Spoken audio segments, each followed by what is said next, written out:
Nous avions terminé la semaine passée en disant que l'union de l'homme et de la femme touchait à l'infini puisque Dieu en était l'origine. Il faut malheureusement reconnaître que le péché est dans les religions humaines, c'est ainsi que je qualifierais les cultes non basés sur la théologie biblique, se sont souvent mélangés au sexe ou, à l'opposé, en ont fait un élément totalement négatif. Bien des religions au cours de l'histoire ont divinisé le sexe et s'en sont servis en vertu de l'énergie que l'acte dégage et de sa potentielle fécondité. Nous savons par exemple, puisque nous sommes des lecteurs assidus de la Bible, et en particulier de l'Ancien Testament, que la prostitution sacrée existait dans les cultes cananéens. La Bible en parle abondamment et les prophètes, tout comme la loi de Moïse, condamnaient tous ces cultes et les pratiques qui les entouraient. On se rappellera entre autres d'Astarté, déesse principale du panthéon syrien, phénicien et cananéen. Les Phéniciens l'appelaient Astarté, les Assyriens Ishtar et les Philistins Akhéra, le fameux poteau d'Akhéra. Du fait qu'Israël n'avait pas achevé la conquête de Canaan, le culte d'Astarté avait survécu et continué à troubler Israël, et ce dès la mort de Josué. Astarté était représentée sous la forme d'un tronc d'arbre, sans branches, planté dans le sol, dans lequel était généralement gravé un symbole représentant la déesse. Du fait de son association avec les arbres gravés, les lieux de culte d'Astarté étaient généralement appelés poteaux, et le terme hébreu Akhéra, pluriel Akhérim, ça vous le saviez, pouvait faire référence à la fois à la déesse ou au poteau sacré. Vous vous rappelez sans doute du roi Manassé, probablement un des pires que le royaume de Juda ait connu. Ce roi Astarté, il avait été jusqu'à placer un poteau d'Akhéra, un poteau à la gloire d'Astarté, dans le temple de Jérusalem même. Astarté, considérée comme la déesse de la lune, était souvent présentée comme l'épouse de Baal, le dieu du soleil, et toute la nature venait à existence par l'union des deux divinités. On avait donc là aussi une représentation d'un acte sexuel entre les divinités. Elle était aussi considérée comme la déesse de l'amour et de la guerre, allez savoir pourquoi, et parfois associée à Anat, une autre déesse cananéenne. Le culte d'Astarté était caractérisé par la sensualité et impliquait la prostitution sacrée. Les prêtres et prêtresses d'Astarté pratiquaient aussi la divination. Il est aussi intéressant de relever que l'acte sexuel débridé et faisant partie du culte rendu à l'idole, au faux Dieu donc, est le péché dans lequel Israël serait tombé lorsque Moïse s'en est parti sur le mont Sinaï pour recevoir les tables de la loi. Tardant à revenir, le peuple a demandé à Aaron de lui fabriquer le Dieu qui l'avait fait sortir d'Égypte. Et pendant ce temps, le peuple, nous dit l'Exode, s'était levé pour s'amuser. Alors, je vois dans ce verbe hébreu s'amuser ou se divertir un doux euphémisme pour rendre compte d'une réalité bien moins glorieuse. Si on va un peu plus loin, du temps du roi Josias, un roi réformateur de Juda, qui a fait disparaître tous les hauts lieux et les idoles du territoire national, dont le poteau d'Astarté qui lui était dédié dans le temple, il l'a fait brûler. Il a aussi fait démolir autre chose que des idoles dans le temple. Ça vous donne une idée. Je tire ce texte du 2e livre des rois. Josias, il démolit les logements des prostituées qui se trouvaient dans la maison de l'Éternel et où les femmes tissaient des toiles pour Astarté. Il y avait donc de la prostitution sacrée en l'honneur d'Astarté dans le temple de Jérusalem. Ça se passait vraiment dans le temple, puisque c'est là que se retrouvait le fameux poteau en question. Alors vous allez me dire, c'est fou. Ben oui. C'est fou, c'est certain, mais cela doit surtout nous faire réfléchir, nous dont le corps est le temple du Saint-Esprit. Nous ne pouvons donc pas utiliser ce temple pour faire n'importe quoi. C'est ce que Paul rappellera entre autres aux Corinthiens. Et puisque je parle des Corinthiens, sachez qu'à Corinthe, à l'époque des apôtres, la prostitution sacrée est monnaie courante dans les temples dédiés à certains dieux du panthéon grec. La ville est tellement reconnue et réputée pour ses mœurs dissolues que même à Rome, pourtant Rome, à l'époque c'est pas triste non plus, que même à Rome, lorsqu'il se passait des choses similaires, on attribuait cela à l'influence néfaste des Corinthiens. Plus proche de nous, si je puis dire, dans l'islam, le paradis est pour les hommes, et en particulier pour les martyrs, un lieu où ils pourront se reposer de leur vie juste ou de leur sacrifice, donc en profitant de 72 vierges que l'on nomme Houris. Donc on retrouve là aussi une sexualisation du spirituel. Alors à l'opposé de tout ça, et cela prouve bien que les contraires peuvent coexister, on peut considérer l'acte sexuel comme étant l'abomination par excellence, le cœur du problème, la source de tous les maux, le nœud gordien. Vous en ajouterez dans la liste si vous voulez. L'une des hérésies ayant le plus impacté l'Église au cours de ses premiers siècles d'existence, le gnosticisme prenait d'ailleurs l'abstinence sexuelle comme étant le chemin devant mener à une meilleure connaissance de Dieu. Alors rappelons que de nos jours, une certaine Église exige encore le célibat et la chasteté pour ceux qui veulent consacrer leur vie entière à Dieu.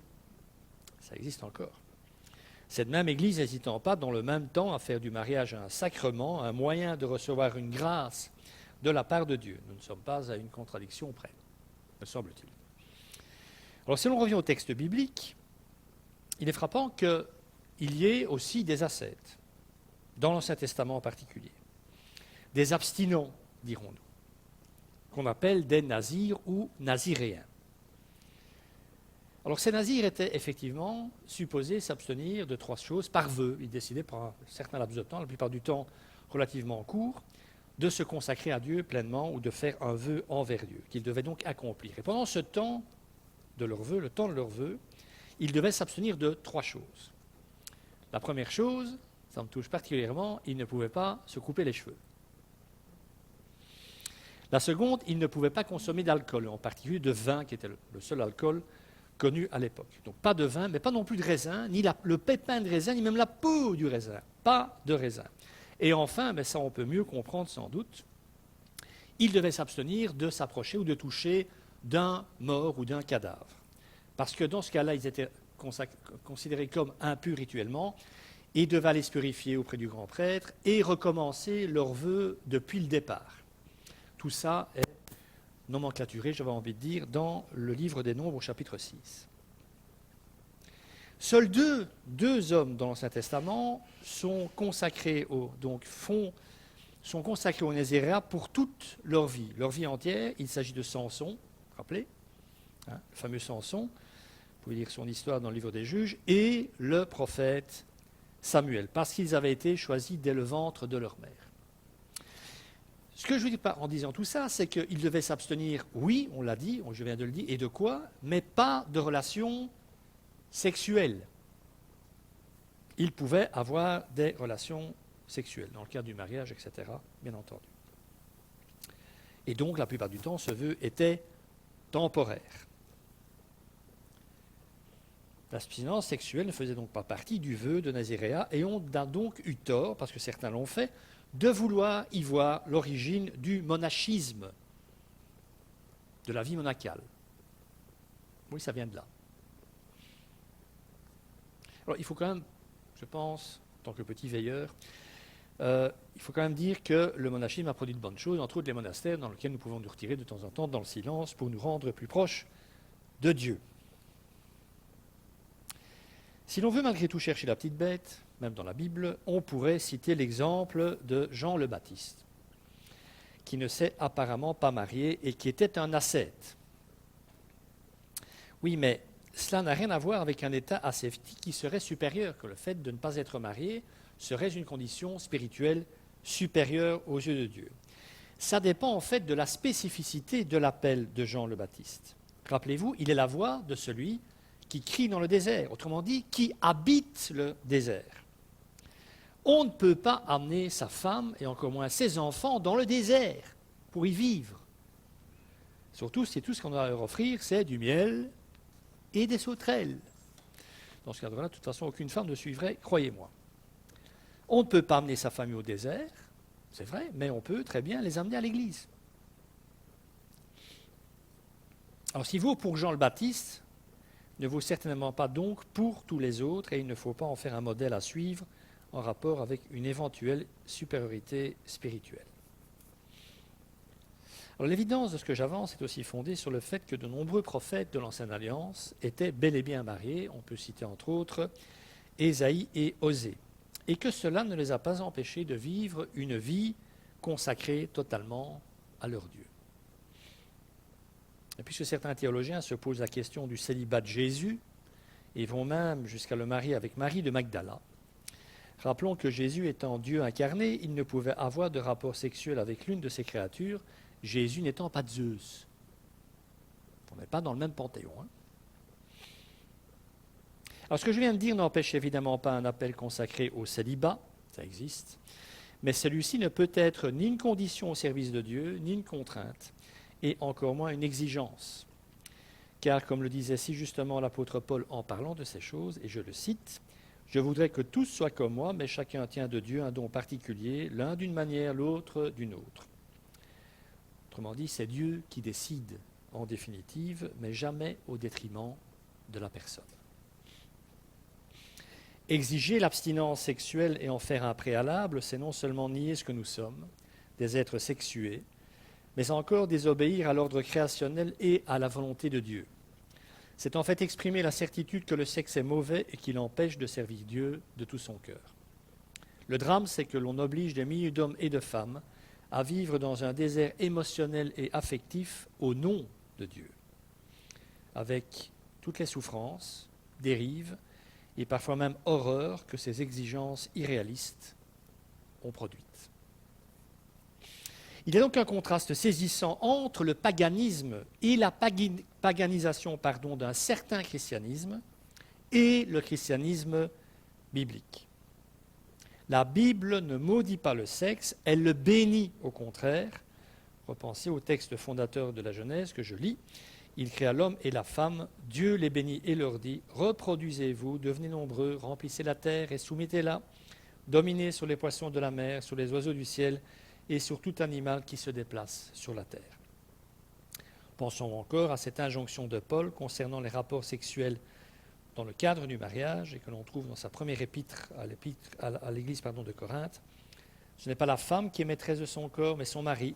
De même, ce n'est pas le mari qui est maître de son corps, mais sa femme. Ne vous privez pas l'un de l'autre, si ce n'est d'un commun accord pour un temps, afin de vous consacrer à la prière, puis retournez ensemble de peur que Satan ne vous tente à cause de votre manque de maîtrise. Que dire aussi de l'usage que fait notre Seigneur lui-même de cet autre texte normatif du livre de la Genèse concernant les liens matrimoniaux et le sexe dans ce cadre. C'est pourquoi l'homme quittera son père et sa mère et s'attachera à sa femme et ils ne feront qu'un seul corps. Et nous savons que ce « ils ne feront qu'un » est un hébraïsme faisant référence aux relations sexuelles. Dieu bénit donc le sexe dans le cadre du mariage, mais il ne le divinise pas. La parole de Dieu prend bien soin de séparer tout exercice de la sexualité du culte rendu à Dieu. Dans l'Ancien Testament, la séparation entre sexualité et culte va jusqu'à certains détails significatifs. Je vais prendre un premier texte dans l'Exode, Exode 28. « Fais-leur donc aux prêtres des caleçons en lin pour couvrir leur nudité. Ils iront des reins aux cuisses, Aaron et ses fils les porteront quand ils entreront dans la tente de la rencontre ou quand ils s'approcheront de l'autel pour faire le service dans le sanctuaire. Ainsi, ils ne se rendront pas coupables et ne mourront pas. C'est une prescription perpétuelle pour Aaron et pour ses descendants après lui.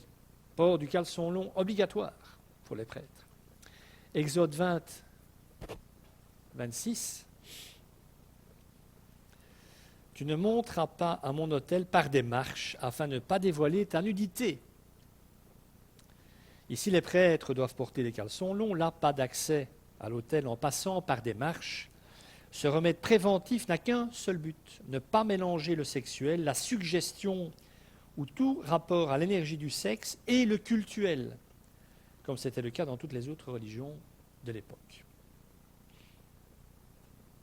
Quant aux paroles de Jésus, disant qu'une fois le royaume de Dieu venu, ceux qui en hériteront seront comme des anges, il ne dit pas que la réalité homme-femme disparaîtra, mais qu'elle sera transfigurée comme le reste de notre corps et ne passera plus par l'acte sexuel. Profitez ici, les gars. Pas parce qu'il est mauvais, mais parce qu'il n'aura plus lieu d'être dans la nouvelle réalité du royaume. Il n'y aura plus de nécessité de se reproduire et de se multiplier, puisque la nouvelle terre et les nouveaux cieux seront peuplés des héritiers du royaume. Alors, c'est la grande question. Quant au plaisir, au bonheur, il sera dans la seule présence de Dieu et dans son service. Et croyez-moi, contrairement à ce que beaucoup pensent, ça suffira, croyez-moi. Vu l'état de transformation dans lequel nous serons, cela suffira amplement à notre plaisir et à notre bonheur. Dans le royaume, le mariage ne sera plus, c'est vrai, car toutes choses seront faites nouvelles. Cependant, la nouvelle humanité créée en Christ sera toujours fondée sur la réalité homme-femme. Il y aura toujours des hommes et des femmes, mais changés, transformés, dans des corps ressuscités, glorifiés. Alors, il faut encore dire et reconnaître que la tradition théologique chrétienne a longtemps considéré le corps comme source du péché et la chose à mater coûte que coûte. Le corps et la sexualité ont été méprisés et rejetés pour la simple raison que l'expression essentielle de la sexualité, ça vous le savez, est corporelle. Mais on l'a vu la semaine passée, que la limiter à ça, c'est pas normal non plus. Mais à l'époque, on voyait corps, on voyait sexe, on voyait corps, et oh mon Dieu, tout, mais pas ça. Tertullien déclara à la fin du IIe siècle que le royaume des cieux est la patrie des eunuques. Donc c'est sympa pour tous les autres. C'est un euphémisme, bien sûr, contrairement à Origène qui s'est vraiment châtré parce qu'il pensait qu'il fallait prendre cette parole de Jésus au pied de la lettre. Ambroise suivra la même ligne en déclarant vers la fin du IVe siècle que les personnes mariées doivent rougir de l'état dans lequel elles vivent. Ouais.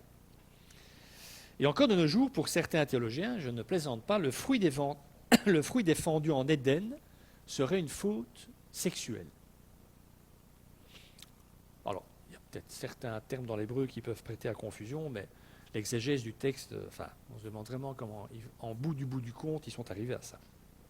Enfin, si je me doute, c'est parce qu'ils avaient ça dans la tête, quoi, tout simplement.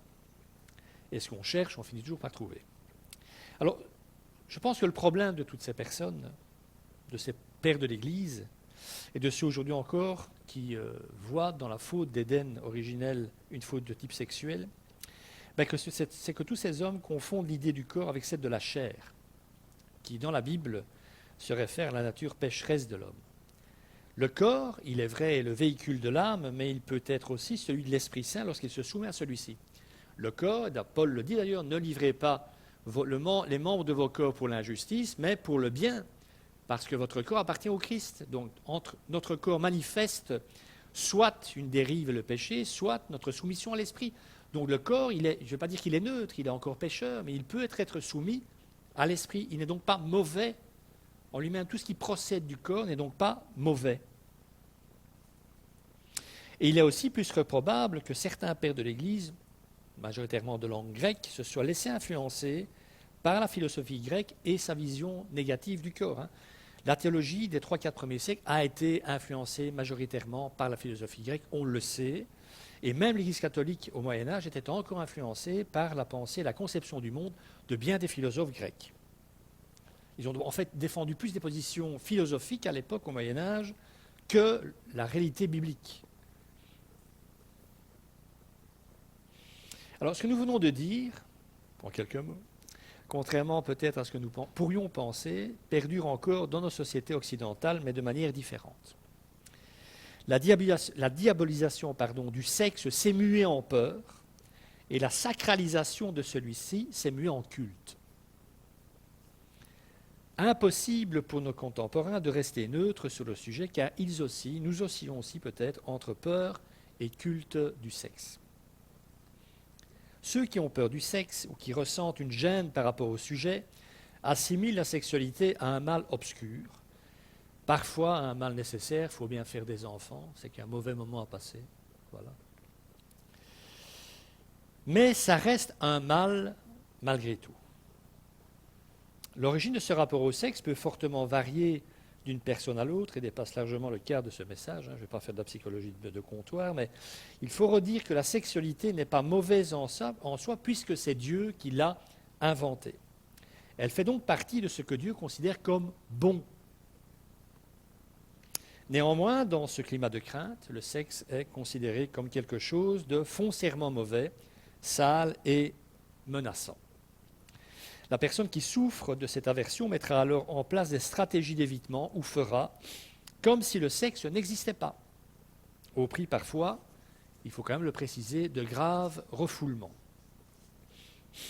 Alors il arrive que cette peur du sexe soit sous-tendue par l'idée que le plaisir, par définition, est suspect. On n'est pas là pour rigoler, quoi. C'est grave. Découle alors de l'idée de plaisir, c'est de devoir payer, que le plaisir, ça se paye et que la monnaie participant à l'échange est la culpabilité. On peut aussi, pour éviter la culpabilité, se dire qu'il faut vivre la rencontre sexuelle sans aucune joie. Combien de chrétiens vivent encore le rapport intime comme un devoir? Vous voulez la liste? Je la tiens à votre disposition. À l'autre extrême, on trouve des adorateurs qui s'ignorent. Je dis qu'ils s'ignorent parce que si vous leur posez la question, ou vous leur dites « vous êtes des adorateurs du sexe », ils vous diront que non, bien entendu. Mais ceux-ci se livrent à une véritable idolâtrie de la jouissance. Au nom de la sacro-sainte liberté, le sexe est devenu un véritable objet de culte dont le credo est la jouissance à tout prix. Jouissance, bien entendu, sans amour, sans lien, sans durée, sans vis-à-vis, en fin de compte.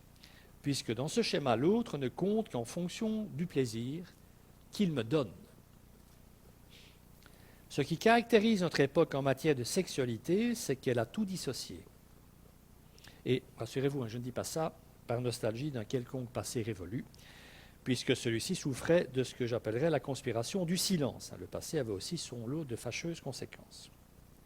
Nous l'avons déjà dit, pour la parole de Dieu, la relation sexuelle ne se passe pas qu'au niveau génital.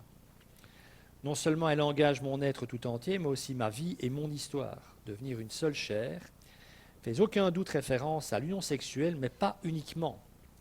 Il s'agit aussi de la mise en commun de toute la vie, du partage, du dialogue, des rapports de paix qui unissent l'homme et la femme. Je connais très peu de gens qui, juste après s'être engueulés, se terminent au lit. Il y en a, mais il faut qu'ils soient accompagnés et qu'ils se fassent soigner aussi. C'est pour cette raison que le mariage constitue le seul lieu ou le seul état dans lequel l'union sexuelle est un bien. Dans ce cadre, non seulement Dieu l'approuve et le permet, mais il l'ordonne. Dans le cadre du mariage voulu par Dieu, l'union sexuelle n'est pas une fin en soi, mais l'expression d'un don réciproque, d'une vie commune d'attention à l'autre, de service mutuel de tendresse, en un mot, d'amour. C'est là l'intention de Dieu. En dehors du mariage, l'union sexuelle est mensongère parce qu'elle exprime un don qui n'en est en fait pas un. Tout simplement parce qu'il peut se reprendre. On ne s'engage pas, quoi. Elle favorise donc dans ce cas l'utilisation du partenaire comme objet de plaisir, mais ne sert pas nécessairement l'amour. Le mariage aux yeux de Dieu est quant à lui une alliance dans laquelle un homme et une femme s'engagent pour la vie. Cette alliance est en fait le seul cadre valable que nous puissions offrir aux relations sexuelles. Et aux enfants aussi. Allez, je rajoute, ça va de soi même. La sexualité est dénaturée dès qu'on cherche à l'isoler de l'amour et du sens de la personne. Quand celle-ci n'est plus basée sur l'échange, quand elle n'est plus fonction relationnelle, qu'elle se prétend autonome par rapport à l'amour et au sens des responsabilités, elle perd alors son essence. La sexualité devient instinctive, sans amour, sans choix. Elle n'est plus qu'agir, irruption de la chose sexuelle. Alors, il faut bien entendu à ce stade relever les difficultés du vivre ensemble. Une bonne partie des raisons pour lesquelles ça se passe souvent mal sexuellement, c'est qu'il y a des difficultés pour l'homme et la femme de vivre ensemble. Hommes et femmes, depuis la chute, vous l'aurez remarqué, ont connu des relations compliquées. Le philosophe et auteur comique Aristophane, il est beau, avait résumé au travers d'une parole devenue célèbre la complexité des rapports homme-femme. La femme, impossible de vivre avec, impossible de vivre sans. Alors, je précise, les femmes peuvent elles aussi souscrire à la réciproque. Hein. C'est valable, ça marche dans les deux sens. Bien entendu, pas dans la tête d'Aristophane. Hein. C'était un vieux phallocrate, forcément, comme tous les philosophes de l'époque. Mais aujourd'hui, on peut franchement dire que les femmes se retrouvent dans ce que dit Aristophane. Aujourd'hui, en tout cas en Occident, la condition matérielle et sociale des femmes permet à bon nombre d'entre elles de se passer des hommes, et certains le font avec beaucoup d'enthousiasme, il faut bien le dire, mais sans que ça soit non plus majoritaire. Les enfants, je le répète, et on ne répétera jamais assez, ont besoin des deux. Les hommes et les femmes marqués par leur péché cherchent chacun leur propre intérêt et tendent à vouloir dominer et ou manipuler l'autre, consciemment ou pas. Hein.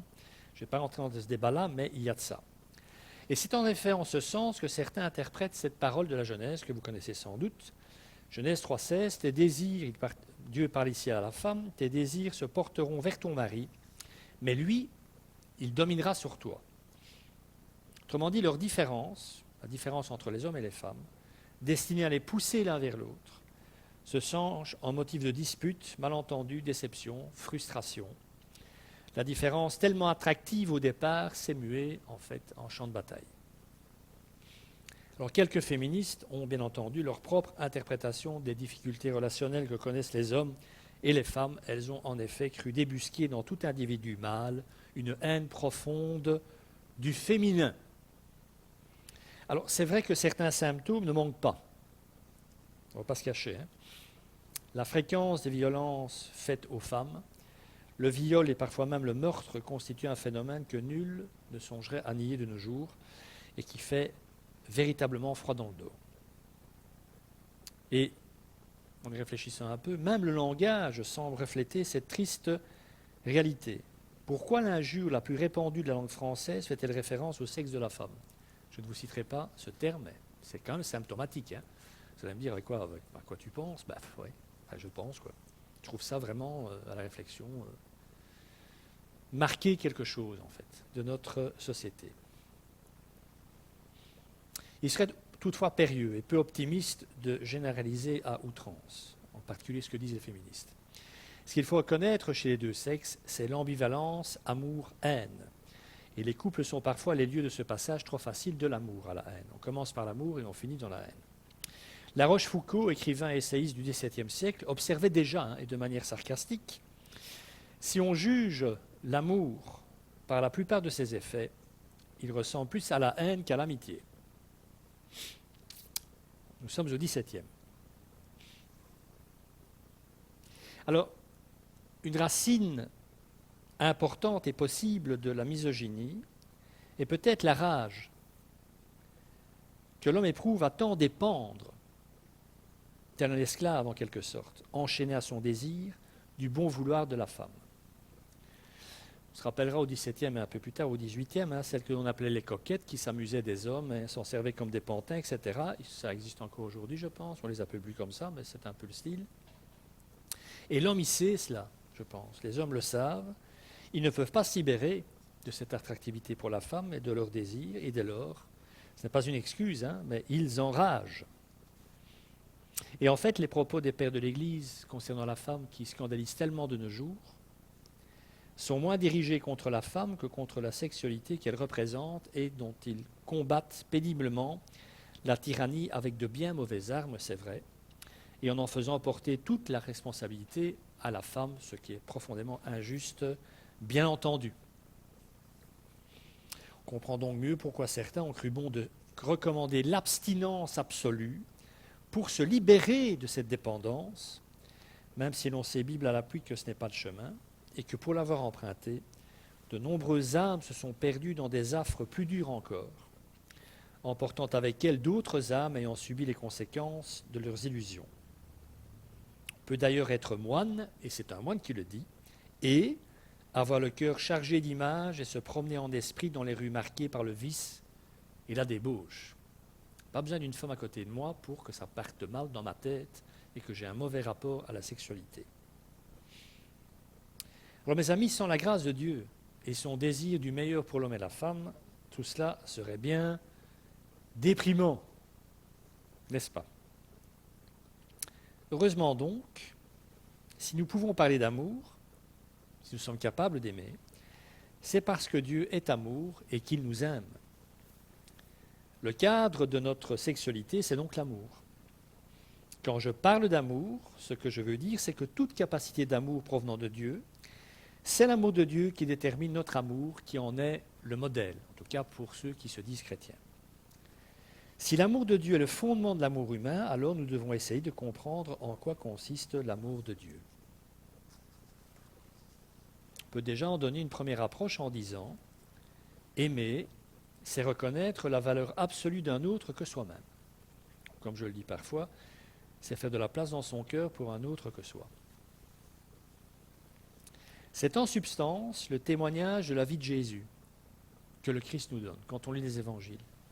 Pour lui, il est évident que l'existence de l'autre a plus de prix que la sienne, puisqu'il va même aller jusqu'à mourir pour l'autre.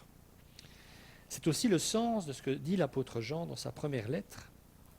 Et cet amour consiste non pas dans le fait que nous avons aimé Dieu, mais dans le fait que lui nous a aimés et a envoyé son Fils comme victime expiatoire pour nos péchés. Reconnaître que j'existe pour l'autre et que l'autre existe pour moi, telle est l'essence de l'amour. C'est dans ce cadre, et dans ce cadre uniquement, que devra s'exprimer notre sexualité. Elle ne saurait donc être une expérience insignifiante, et encore moins exploitation ou amusement de l'autre. Elle nous a été donnée pour le rencontrer dans ce qu'il a de plus intime et de plus secret. Et je vais prendre à présent avec vous un passage de la lettre de Paul à l'église d'Éphèse. Marie, aimez votre femme comme Christ a aimé l'église. Il s'est donné lui-même pour elle afin de la conduire à la sainteté, après l'avoir purifiée et lavée par l'eau de la parole, pour faire paraître devant lui cette Église glorieuse, sans tache, ni ride, ni rien de semblable, mais sainte et irréprochable. C'est ainsi que les maris doivent aimer leur femme comme leur propre corps. Celui qui aime sa femme s'aime lui-même. En effet, jamais personne n'a détesté son propre corps. Au contraire, il le nourrit, en prend soin, tout comme le Seigneur le fait pour l'Église, parce que nous sommes les membres de son corps, formés de sa chair et de ses os. C'est pourquoi l'homme quittera son père et sa mère, s'attachera à sa femme, et les deux ne feront qu'un. Ce mystère est grand, et je dis cela par rapport à Christ et à l'Église. Du reste, que chacun de vous aime sa femme comme lui-même, et que la femme respecte son mari. Alors, ce passage nous montre, je ne vais pas trop épiloguer, ce serait trop long, mais ce passage nous montre que Dieu a une grande ambition pour l'amour entre hommes et femmes. Il veut faire de la relation amoureuse de l'homme et de la femme une illustration de son amour et de sa fidélité dans le temps. C'est ici la justification ultime en fait de notre sexualité. Nous ne pouvons donc pas considérer les relations sexuelles comme quelque chose d'accessoire ou de frivole qui n'engagerait que nos corps sans engager notre être entier et l'être de notre conjoint. Il ne peut donc y avoir sexualité sans engagement de notre être entier, corps et âme, au même titre que Dieu est engagé vis-à-vis de nous par son amour et le Christ envers son Église. L'acte sexuel nous engage dans le temps et au plus profond de notre être. Il n'est donc pas neutre et ne saurait être galvaudé comme une expérience sans conséquence. Le pasteur John Burke donne cette image surprenante des rapports sexuels dits sans conséquence, justement. Il compare l'acte sexuel dans ce cas à de la bande adhésive qui participe à coller les deux personnes l'une à l'autre. À force de rapports sexuels non cadrés et désinvoltes, l'effet adhésif de l'acte sexuel tend à disparaître pour ne plus laisser la place qu'à l'animanité de la chose. On y perd donc son humanité et la capacité réelle et profonde d'attachement induite par l'acte sexuel.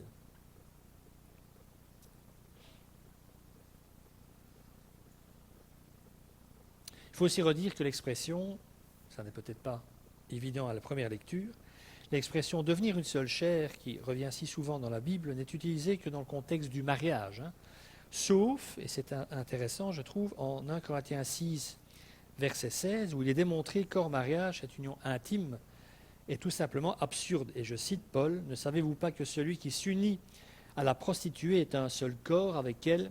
En effet, il est dit, les deux ne feront qu'un. » Qu'y a-t-il de pire, dit Paul, que de prétendre faire un avec quelqu'un qui fait un avec tout le monde ? Hein? C'est ça que dit Paul. Hein? C'est totalement ridicule.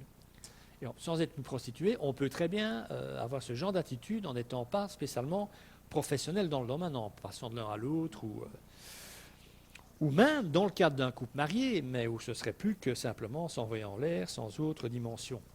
On en arrivera aussi à ce détachement, alors que la cerise sur le gâteau, c'est l'acte sexuel, en ce fait qu'il est la symbiose et le point extrême, si je peux dire, de l'attachement réel, journalier, quotidien entre les époux. Alors, Paul n'a qu'un but au travers de ce chapitre 6, de sa première lettre à l'église de Corinthe. Et Dieu sait s'il se passait, donc je l'ai dit, des choses un peu compliquées à Corinthe. C'est nous démontrer qu'une relation sexuelle consentie à la légère est un non-sens absolu. L'acte sexuel n'est pas un produit de consommation que l'on peut utiliser de façon neutre, impunément. Il y a des conséquences à ça. Tôt ou tard, quelqu'un qui a ce genre de vie, il va se rendre compte qu'il est tout seul, hein, et que personne ne l'aime. Homme ou femme, hein, peu importe.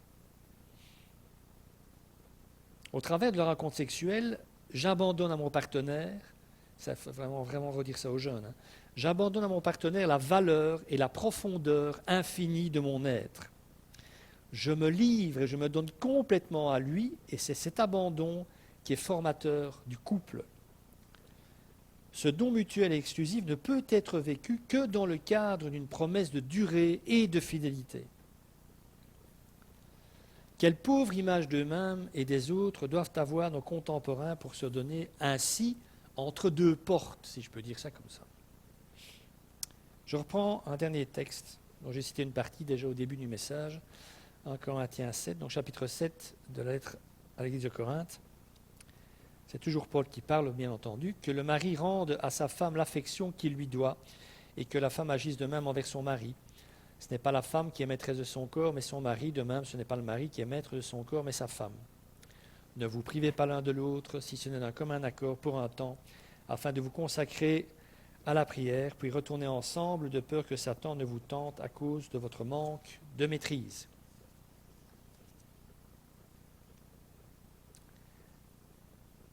Paul ne dit pas, femme, il ne dit pas, hein, femme, ne privez pas votre mari, mais il dit, ne vous privez pas l'un de l'autre. Il ne dit pas non plus que le mari a autorité sur le corps de sa femme, mais que par contre, ils s'appartiennent réciproquement. Il n'est pas non plus dit que seule la femme doit rendre à son mari ce qu'elle lui doit. Dans certaines religions, c'est le cas. Mais que l'homme et la femme doivent se sentir redevables l'un de l'autre au niveau de leurs attentes et de leurs besoins physiques. Cela veut dire aussi que les relations sexuelles ne peuvent pas devenir un lieu de pression ou de chantage, un outil de pouvoir ou une occasion de prendre autorité sur l'autre. Au nom de l'amour, du contrat de loyauté et de bienveillance qui me lie à mon conjoint, je ne peux pas exiger de lui qu'il satisfasse à tous mes désirs, comme je ne peux pas non plus lui imposer des abstinences prolongées. Nous sommes invités à ne pas abuser de l'autre, mais en même temps à ne pas dispenser notre amour au compte-gouttes en l'utilisant comme moyen de récompense ou de punition. Donc pas de grève du sexe, s'il vous plaît. Devenir une seule chair fait sans aucun doute référence à l'union sexuelle, nous l'avons dit, mais pas uniquement. Il s'agit aussi de la mise en commun de toute la vie, du partage, du dialogue, des rapports de paix qui nous unissent.